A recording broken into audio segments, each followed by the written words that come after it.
ব্যক্তিবৃন্দ এবং আমার সুনববিষ্ট এই প্রতিষ্ঠানের সকল ছাত্র ছাত্রী এবং অভিভাবকবৃন্দ, আসসালামু আলাইকুম।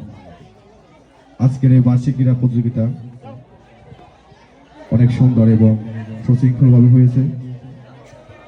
ধন্যবাদ জানাই এই প্রতিষ্ঠানের সকল শিক্ষক এবং শিক্ষিকাবৃন্দকে এবং পরিশেষে ধন্যবাদ জানাই যারা এই খেলায় অংশগ্রহণ করেছে, সকলকে ধন্যবাদ জানাই। সেই সাথে স্কুলের ভালো রেজাল্ট এবং পড়াশোনা যাতে ভালো মতো হয় সেই শুভকামনা করি। সেই সাথে আমাদের সকলকেই পড়াশোনা মনোযোগী হতে হবে, কারণ শিক্ষাই জাতির মেরুদণ্ড। একটি দেশ উন্নত হয় শিক্ষার কারণে। যে দেশ যত সুশিক্ষিত সেই দেশ তত উন্নত।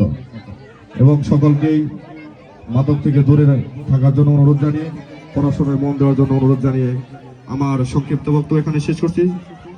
বাংলাদেশ জিন্দাবাদ, বাংলাদেশ জাতীয়তাবাদী ছাত্র দল জিন্দাবাদ, দেশ নায়ক জনাব তারেক রহমান জিন্দাবাদ। আসসালামু আলাইকুম।